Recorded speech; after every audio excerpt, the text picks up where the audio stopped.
Começar dizendo que o mês passa rápido, né, gente? Quando você vê, já está no final. Eu quero iniciar o nosso momentinho contando um pouquinho da história da nossa bonequinha de hoje, que é a Larissa.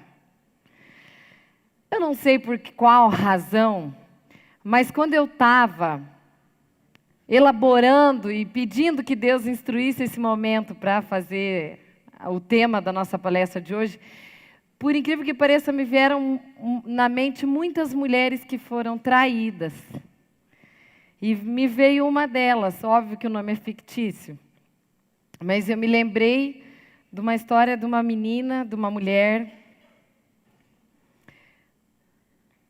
que ela era muito alegre, muito doce, uma pessoa carinhosa, de bem com a vida, feliz. E ela era uma menininha sempre animada. Só que, em determinado momento da vida dela, da infância, ela descobriu que o pai dela traiu a mãe dela. Como se não bastasse, ela vinha de outras gerações de pais que traíam as mulheres. Mas essa menina, ela tinha bondade no coração. A vida foi passando, ela foi crescendo. No fim, obviamente que vieram alguns medos, como, por exemplo, o medo de não ser amada. Como outro exemplo, ela acabou transferindo para outras relações o medo de desconfiar das pessoas, né, sem querer, porque tinha toda uma atmosfera de desconfiança dentro da casa dela. Mas ela cresceu, casou-se, teve neném, e o que ela não percebeu foi que ela transferiu isso para outros relacionamentos. Então, o que aconteceu? Essa menina, essa mulher hoje chegou e ela controlava sem querer o horário que o marido dela chegava em casa. E cada vez 10, 20 minutos que passava, ela falava: mas escuta aqui, onde é que você estava? Com o que você estava? O que você estava fazendo? Por um medinho que ela trazia lá de trás. E ela teve um filho, e esse filho foi estudar. Sem querer, ela passou para ele: filho, estou desconfiado que você não está estudando direito. Filho, não me engana, que eu estou sabendo, você está pulando matéria. Transferiu para todas as suas relações. Uma coisa que veio lá de trás. E daí, sem querer, ela era seletiva com as amigas também, porque em algum momento o medo dela era de ser machucada outra vez.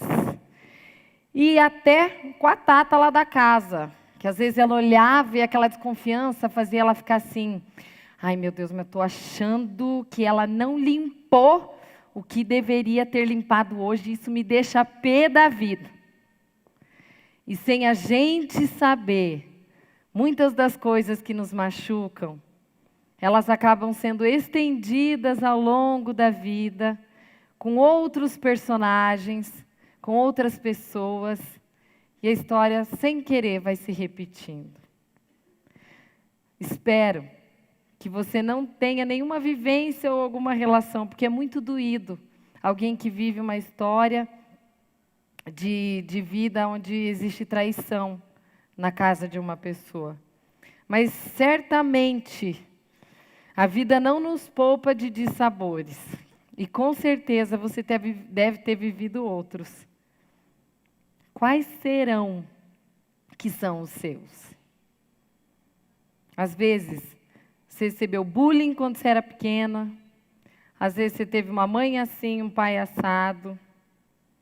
Às vezes você tem uma história, às vezes, de desvalorização, de inferioridade, algumas situações.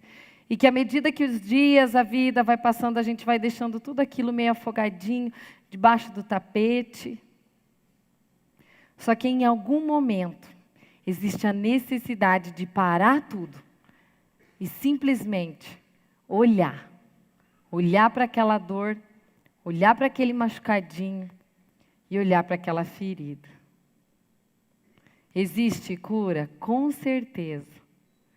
Para a gente começar falando sobre isso, eu quero que você perceba o vídeo que a gente vai passar agora. E eu quero que você observe o vaso.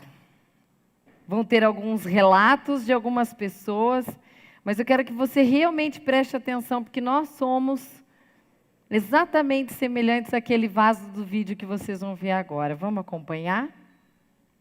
Pode colocar bem altinho assim, Digão, para ficar aquele clima. Eu gosto de musiquinha alta.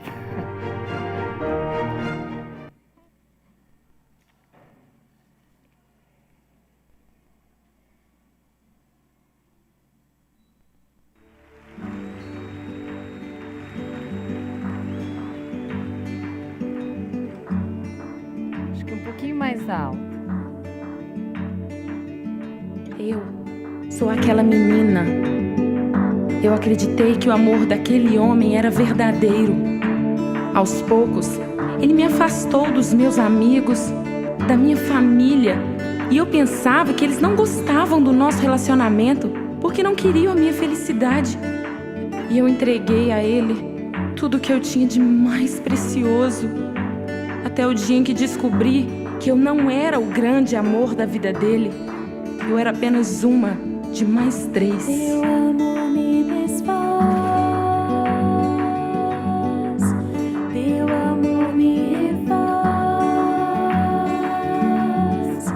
quebra tudo e faz de novo, e de novo teu amor me desfaz. Teu amor me refaz, quebra tudo e faz de novo, e de novo teu amor me refaz. Eu sou aquele menino. Eu cresci sem um referencial de pai. Ah, como me fez falta um ombro amigo.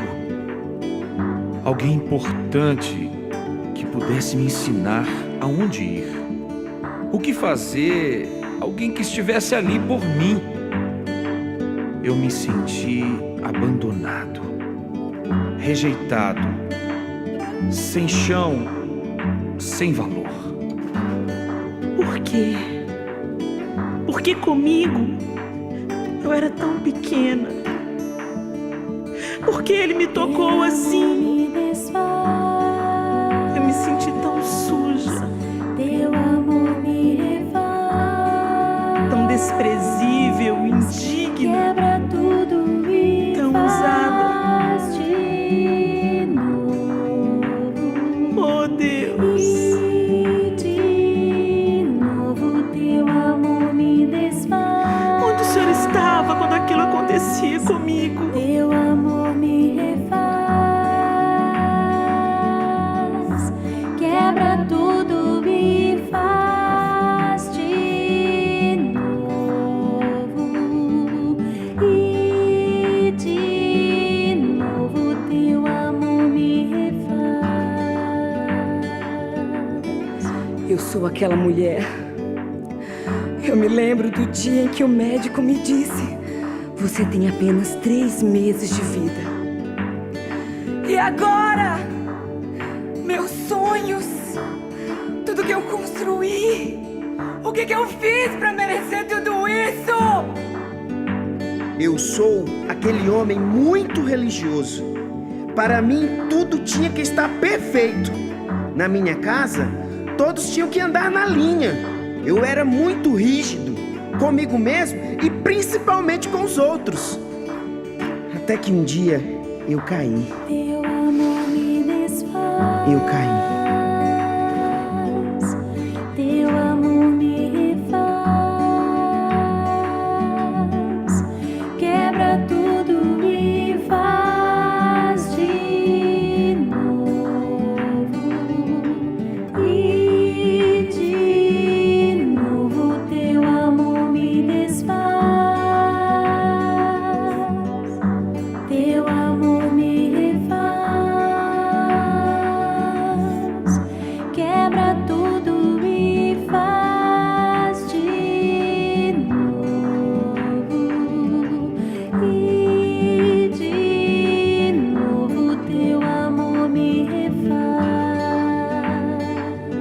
Olha, juntando os cacos. Deus, aonde você está? O Senhor está me O Senhor ouvindo? está me ouvindo? Será que o Senhor pode me restaurar? Pode pegar os cacos da minha vida e me fazer de novo? Eu me arrependo, Senhor. Perdão, Senhor. Perdão. Será que o Senhor pode ser o meu pai? Eu preciso tanto de colo. Cura-me, Senhor. Me ajuda, pai. Cura-me.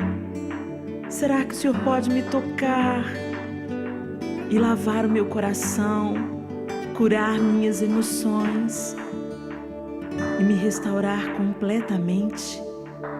Eu me rendo a Ti, Senhor.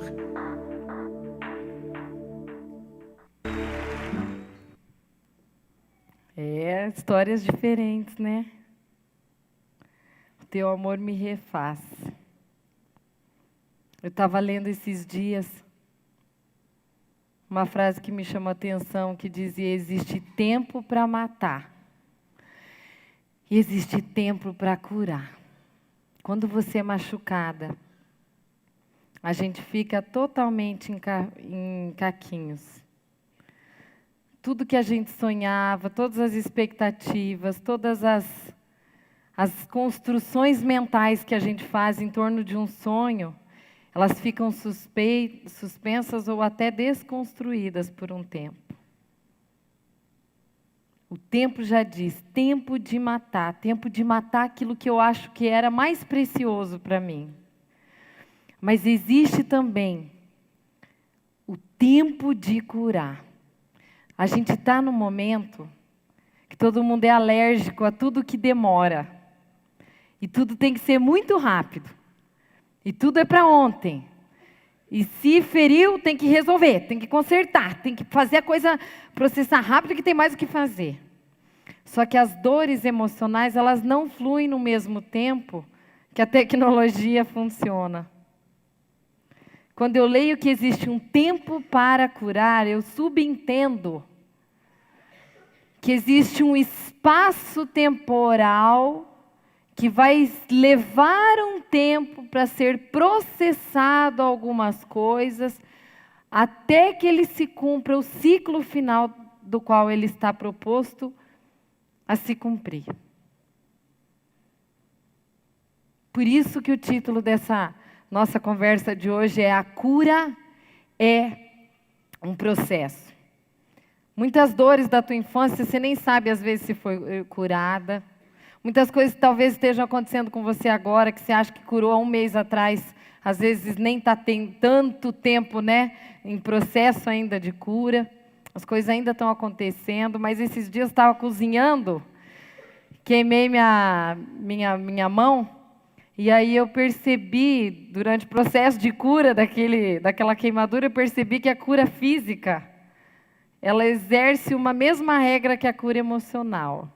Ela tem 5 fasezinhas.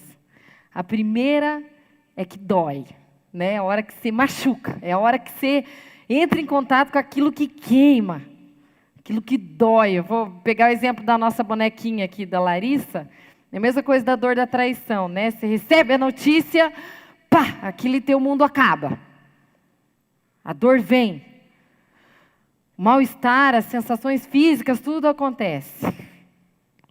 Só que logo depois dessa dor, vem a segunda fase, que é um certo grau de alívio. Porque o pior é a pessoa descobrir a situação. Depois vem um alívio imediato, onde a pessoa passa por algumas sensações assim de mal-estar, mas ela consegue sentir um pouquinho mais de leveza.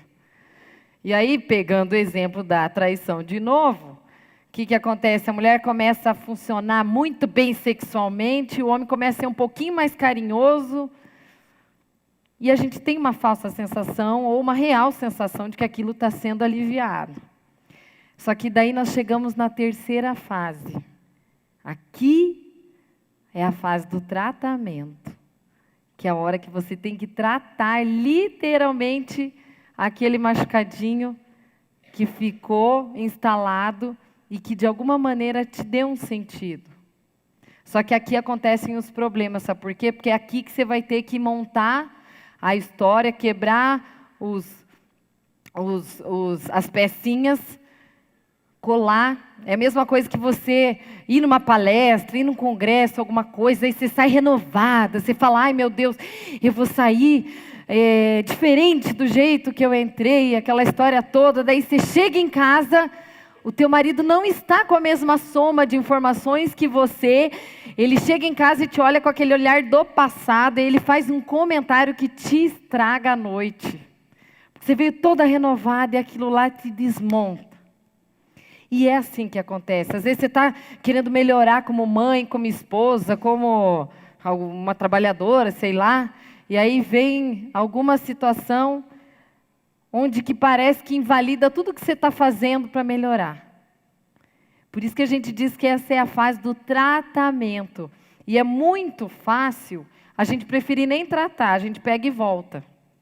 Ah, vamos voltar lá, e a gente fica horas e horas falando exatamente daquilo que machucou. É porque nem vem, porque olha aquele dia que você fez isso, isso, isso, e a gente fica focado naquele momento lá da primeira fase, que é onde a coisa começou a doer. E aí a gente vai para uma quarta fase. A quarta fase é onde realmente, se a pessoa estiver disposta, ela vai começar a se processar para mudar. É onde começa a ter cuidado para não ser machucada de novo naquela área. É uma hora que começa a acontecer introspecção, é uma hora que começa a acontecer silêncio, só que é a hora que a gente realmente entende, ó, para seguir eu vou precisar agir A, B ou C. E por último, é a fase que realmente a dor passou, a ferida já foi, a cicatriz ficou, mas ela já não machuca mais.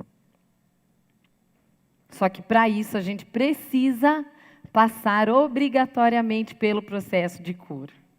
Aí algumas pessoas podem dizer assim, ah, Karine, mas e como que se faz para tratar a cura emocional de uma pessoa que foi abusada sexualmente, por exemplo? Ou como que você vai tratar a cura de alguém que sofreu lá com o pai e com a mãe, mas o pai e a mãe morreu? Não dá mais para consertar assim, diretamente com a pessoa, né, o processo de cura. Aí a gente sempre diz assim, facilitadora Jaque, favor comparecer na sala do ministério ali, infantil. Voltando aqui, me distraí aqui com onde que eu parei mesmo?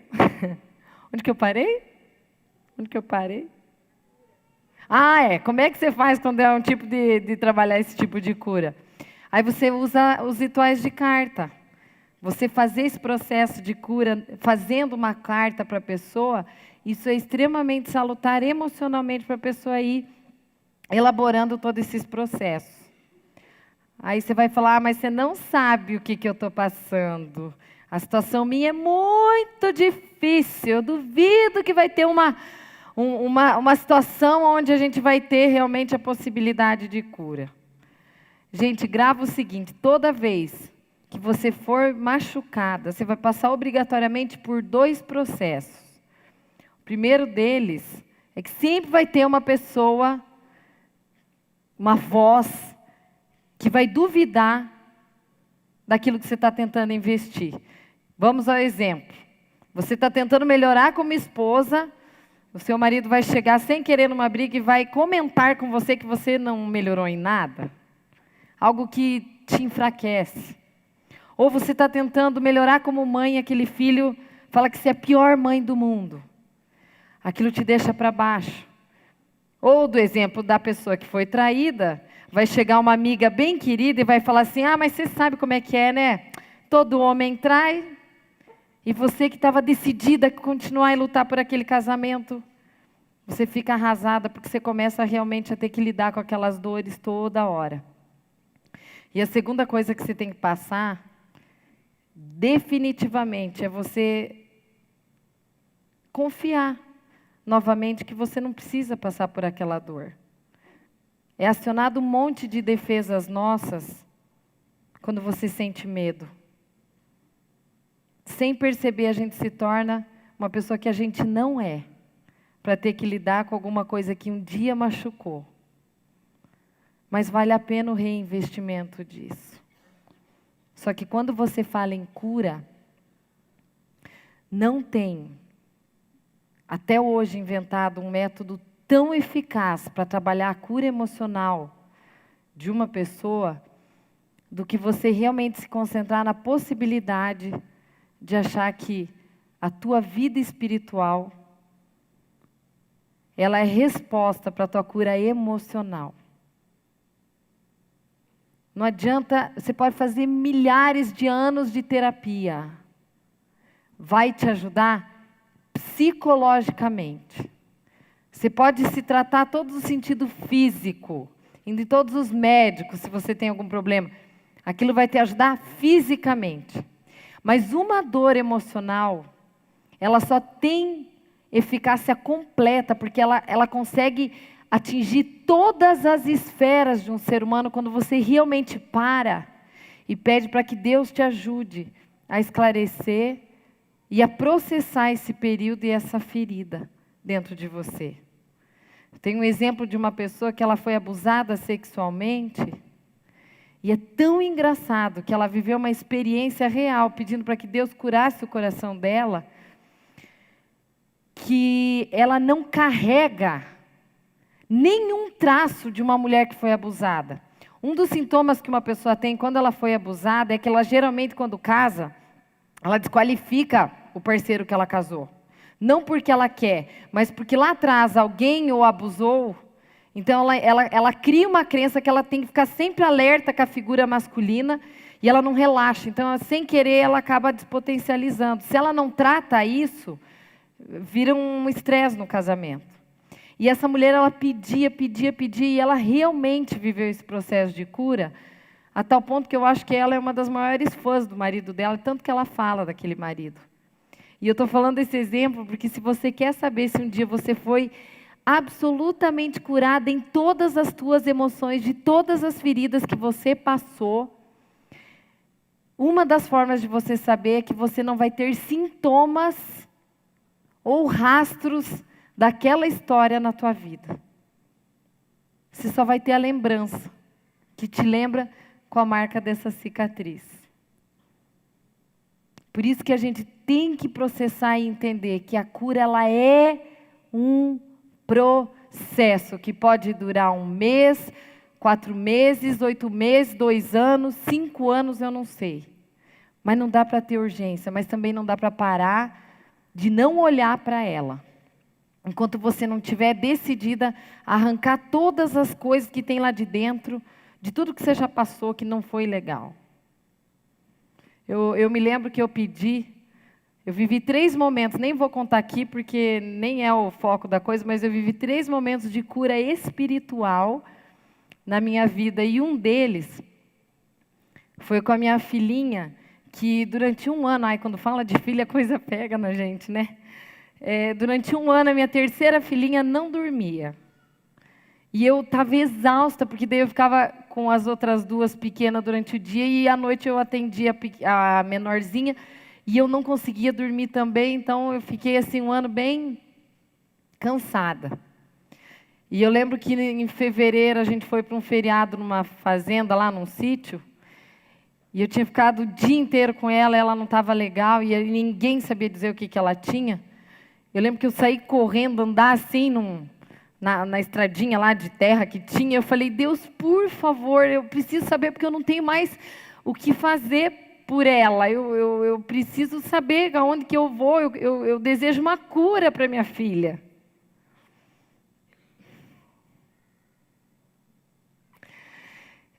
E me dá um sinal. E eu lembro que uma borboleta amarela pousou no meu pé naquela hora. Para quem não acredita, uma borboleta é só uma borboleta. Mas no estado que eu estava, tem os salmos que diz assim, que Deus nunca recusa um coração contrito e quebrantado diante de Deus. E aquele dia eu sabia que o meu coração estava rendido a Ele. E eu pedi, Pai, o que eu preciso fazer? E daí eu falei, eu faço qualquer coisa para Vivi começar a dormir. E aí pousou aquela borboleta e eu olhei e eu pensei, eu falei, é um sinal que essa menina vai ser curada, eu tenho certeza. E aquele dia eu criei que ela ia ser curada. Eu falei, essa noite a Ana Vitória vai conseguir dormir. Não sei o que ela tinha, algum mal-estar, refluxo, não sei o que era. E eu criei, sabe quando você faz aquela oração e você acredita que aquilo vai acontecer? Foi o que aconteceu naquele dia. E eu me enchi de esperança e fui dormir. O que aconteceu naquele dia? Ela o quê? Ela não dormiu. Porque sabe o que Deus queria me ensinar? Filha, a cura é um processo. Talvez eu tive a pior noite que eu tive com ela foi exatamente naquele dia. 8 meses depois, quando ela fez exatamente 1 ano, tudo foi embora. Só que eu precisei entender que a cura emocional é um processo que não é imediato. Que não ocorre na hora que eu quero que ocorra. Só que de toda dor nascem frutos. De toda dor existem recomeços. E um dos que eu pude viver é que foi por conta da experiência que eu tive com ela que nasceu as Mulheres Modernas. Porque se, com a experiência que eu passei, entendendo a profundidade de Deus, eu falei, Pai, eu não vou mais me calar. Eu falei, eu vou tomar a decisão de juntar ciência com a palavra de Deus, vou beijar os dois e é agora. Porque eu era um pouco reservada nessa área. Mas foi com essa terceira experiência que deu para entender que a cura ela é realmente um processo. Agora, de outra coisa que a gente precisa entender quando você está passando dor, é que você precisa encarar os seus traumas e assumir as suas responsabilidades. Então, se eu pegar um exemplo aqui, vamos pegar o exemplo da Larissa, a gente tem que cuidar que no meio de uma dor, a gente também não pode ficar lambendo ferida. Concordo? Sem a gente perceber, a gente é assim, ai, mas eu sou assim porque minha mãe era assim. Ai, porque eu tive um pai, pelo amor de Deus, aquele meu pai, olha, sem brincadeira, ele não compreendia, gritava, batia, fazia um monte de coisa. Viu? Você viu? Ele me traiu. Eu fico usando e lambendo ferida, e aquela ferida não passa, porque de tanto que você lambe, não dá tempo de cicatrizar. E se você quer crescer na tua vida psicológica, emocional, você precisa aprender a deixar de lado uma coisa chamada vitimização, ou uma coisa chamada culpabilização, que faz com que a tua vida fica rodeada por momentos e situações onde tudo que você passa está voltado em torno daquela ferida e daquela ferida e daquela ferida. Nós precisamos entender uma coisa que eu entendi pensando e ouvindo histórias e pensando em mim mesma, que uma hora nós vamos ter que jogar tudo isso aqui no lixo. Vocês estão vendo esse lixinho aqui? Tudo, todas as lições, todas as situações desagradáveis, todas as feridas, todos os choros, todas as situações, nós vamos ter que jogar tanto as boas quanto as ruins no lixo, gente. Por isso que não dá, nós temos mais do que fazer do que ficar lambendo ferida na vida, porque nós estamos deixando de desfrutar coisas maravilhosas, por causa de dores que ficaram lá atrás. Não estou dizendo que você não tem que parar para resolver. Porque a pior coisa é quando você vê, identifica que ela existe e não trata. Porque ela vai dar problema e vai aumentar a coisa ainda por uma proporção maior depois que ela acontece. Só que o que eu quero me referir é que a gente precisa jogar, lançar fora. E não ficar comendo desse lixo emocional toda vez que eu revivo e revivo e revivo aquela vida. Porque não existe como ter cura enquanto você lambe. Mesmo que você pense aqui, quem está aqui, fala assim, mas eu nem lembro de tanta ferida assim, não tive tanto trauma, acho que nem é tanto assim, né? Eu falei assim, tomara a Deus que seja 90% de quem está aqui seja assim. Né? Porque é sinal que a gente não carregou tanto trauma, né? Isso é muito bom. Mas não quer dizer que a gente também não tenha que se jogar no lixo uma série de coisas que são nossas, porque nós precisamos de renovo diário. E a gente não percebe, mas nós precisamos. Até a gente se tornar aquele vaso moldado segundo o padrão daquilo que Deus almeja para a gente.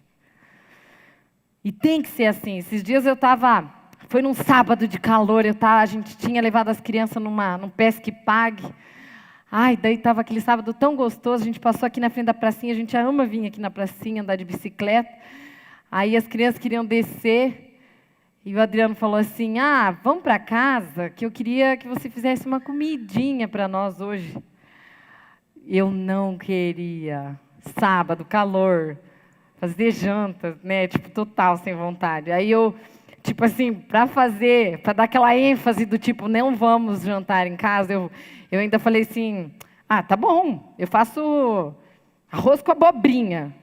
Gente, eu nunca comprei abobrinha lá em casa, tudo bem, né? Mas é o seguinte, vai levar uns 40 minutos para fazer. Como quem diz, vamos fazer? Ele, não, tudo bem, vamos para casa.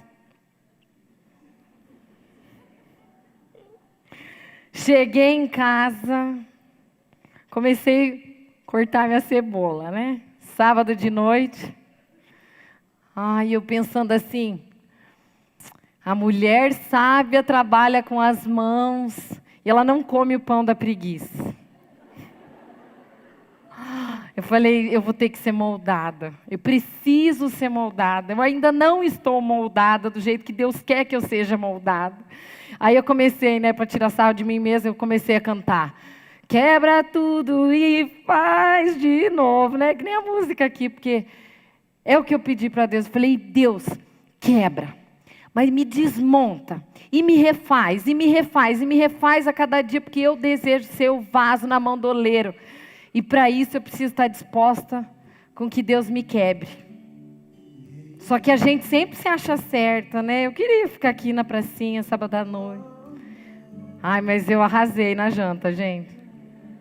Aí eu pensei, né? Eu falei, eu tenho uma certa capacidade de ficar melhor na hora do desafio, porque eu não esperava fazer a janta que eu fiz naquela noite.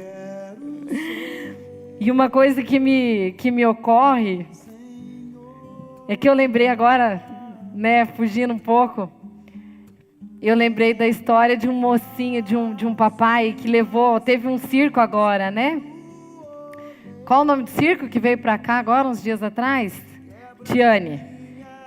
Tinha um pai que levou o filhinho, a esposa e a sogra no circo. E aí o menino começou assim, no espetáculo, caindo de sono. E aquele pai, cadê minha boneca? O pai cutucava e falava, filho, olha lá, filho, dá uma olhada, filho, olha aquela moto, filho. E aquele filho caindo de sono, assim. E aí a sogra do lado falando, tadinho, deixa ele dormir, coitado, tá com sono. Era aquela sessão última, sabe? E aí ele falou, mas não posso deixar ele dormir. Eu paguei R$30 para ele estar aqui hoje à noite. Sabe o que eu aprendi com aquela historinha? Que Deus é assim com a gente. Deus é aquele pai que a hora que a gente está querendo pegar no sono, Deus está falando, filha, acorda para ver tanta coisa boa que vai acontecer a partir da sua dor. Filha, aquela pessoa que mais te machucou é a pessoa que mais vai conseguir arrancar de você o que existe de melhor em você, filha. Esse é o olhar de um pai, para você não perder o espetáculo da vida, para você não ficar lambendo as tuas feridas, ficar preso naquele universo, sem contemplar tudo que está na frente para você visualizar. E agora eu quero que você faça assim, coloca a mão no teu coração aqui. Eu não quero expor ninguém, porque eu não quero que ninguém faça assim, tá? Mas só para eu saber, levanta a mão assim, quem realmente está passando algum problema, algum pepino agora, que a coisa está meio difícil. Só para eu imaginar, ok? Só para eu ter uma... Tem gente que está assim, né?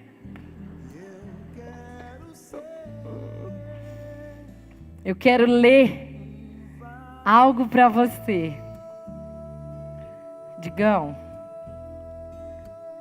pode fazer um silêncio aí para dar uma ênfase aqui na minha frase, porque isso não vem de mim. E tudo que não vem de mim, é tudo que é bom, é aquilo que não vem de mim, é tudo que vem da palavra. Mas para você que levantou o dedinho assim que eu vi, preste atenção nessa fala. Considere, e quem não levantou e tiver uma ferida, lembra dela nessa hora. Considere motivo de grande alegria o fato de vocês passarem por diversas provações, pois vocês sabem que a prova da sua fé vai produzir em você perseverança. E a sua persistência deve ter ação completa, a fim de que vocês sejam maduros e íntegros, a ponto de não lhes faltar mais nada. Se alguém de vocês tem falta de sabedoria, peça a Deus que a todos Ele dá livremente e de boa vontade. Mas peça com fé, senão não resolve. E aqui, ó, na hora que a dor está pegando, a ferida está machucando, eu tenho uma outra palavra para você. E eu lembrei dela no dia que eu tive que descascar a cebola.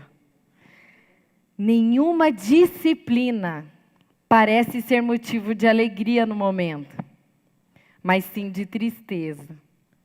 Só que, porém, mais tarde, ela produz frutos de justiça e de paz para aqueles que por ela foram exercitados. Portanto, fortaleçam as suas mãos enfraquecidas e os seus joelhos vacilantes. Nossa, nenhuma disciplina, nenhuma dor, nenhuma ferida é motivo de alegria na hora.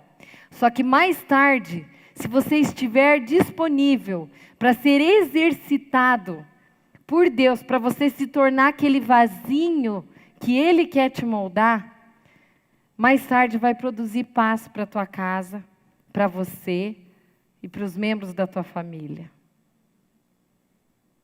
E eu amo essa frase. Considere motivo de grande alegria por você passar por provações. E às vezes não é fácil, né?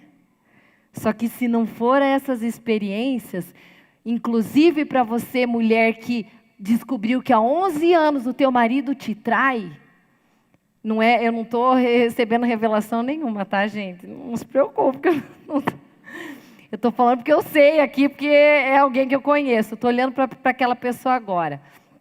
É por tua experiência que muita mulher traída vai ser reerguida daqui a alguns anos. Escreve o que eu estou te falando. Eu vou pedir agora que você possa fechar os teus olhos. Que você possa, quem não está afim de fechar o olhinho, que olha para baixo, para que nada te distraia. O Digão pode colocar a musiquinha bem suave, assim, só para a gente ouvir de fundo de canto. Porque não adianta ouvir palavras se não houver reflexão. Se não houver esse tempinho onde você para e você se reveja. Observe na sua mente alguns cenários da sua vida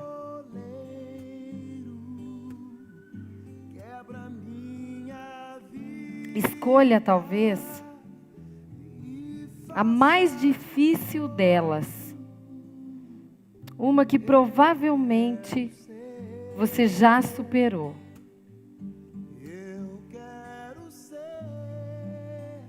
Com a mão esquerda, abre esse cenário como se fosse uma cortina. E pense no que fez você chegar até aqui.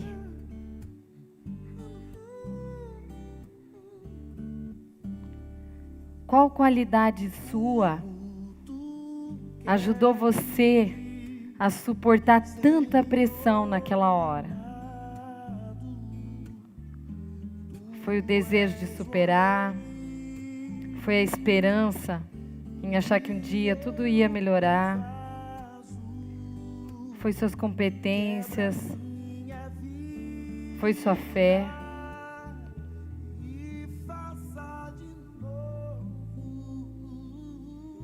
De que forma você reagiu para tentar vencer os seus medos? Apesar de todas as circunstâncias, há momentos na vida em que precisamos parar e rever a direção. Como aquele menino que dormia no colo do pai na hora do espetáculo, Deus também quer nos acordar para olhar as maravilhas do que você se transformou, apesar de todas as suas dificuldades. Graças às pessoas que te feriram, você pôde explorar as suas forças. E sem perceber, acabou trazendo contigo a recompensa dessa história. Desacelere, filha. Assim diz o Senhor. Eu estou aqui. Eu te cuido. Eu te protejo. Eu te guardo como uma galinha que cuida dos seus pintinhos. Só nesse ano, eu te carreguei por muitas vezes no colo. Mas mais do que passar por momentos difíceis, hoje eu anuncio coisas novas. E eu te levarei a lugares bem mais altos. Confie em mim. Agora é hora de recomeçar. E nesse momento, você pode abrir os seus olhos.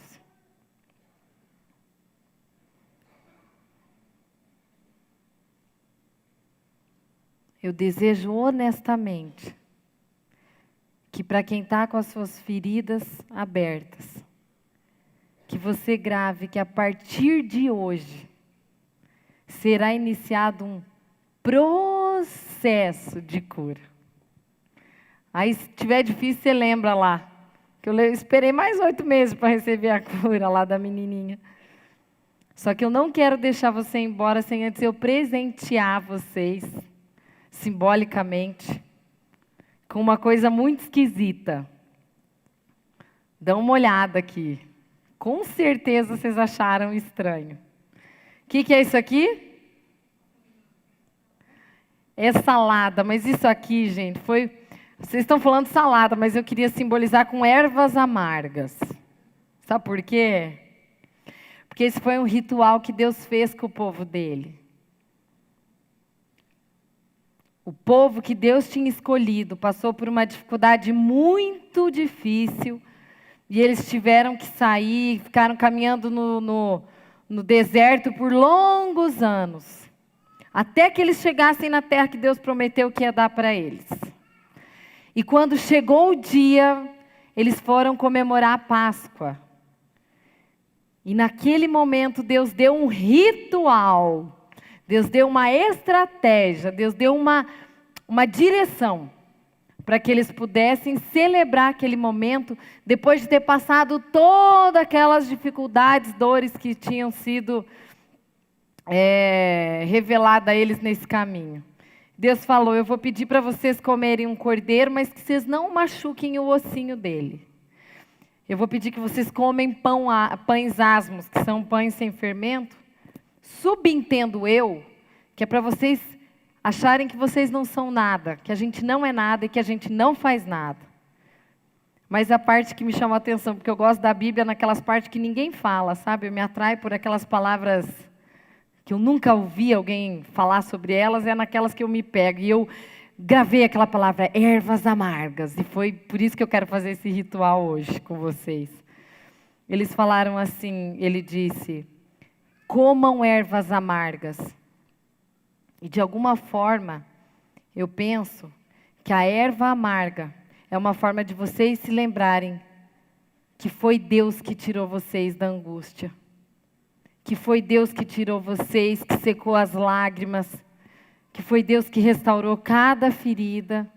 E Deus que restaurará milhares de outras situações na sua vida, na vida dos seus filhos. E que mesmo que às vezes a coisa esteja amarga, amarga, amarga, a ponto de não ter um ponto de açúcar, eu quero que você só lembre da historinha do papai que foi para o circo. Não durma. Desperte, ó tu que dormes, para que você consiga visualizar as maravilhas do que Deus tem preparado com todas essas dificuldades que vocês passaram. Esse é o nosso recadinho de hoje. Espero vê-las em setembro, com algumas surpresas, porque agora eu não vou mais falar nada. Agora, daqui por diante, são rituais que vocês vão ver. Vamos aguardar as surpresas, né? E faço o convite de novo, viu? Porque o tema é para casal. Se vocês quiserem, eu vi que tem homens aí, sintam-se à vontade de trazerem os maridos, porque, voltando ao nosso tema, o tema é: foram felizes para sempre? Sim. Vai, faz com força. Foram felizes para sempre? Sim. Isso é uma regra, é uma escolha e uma decisão. Tá certo, gente? Fiquem com o meu carinho aí, tá? Deus abençoe.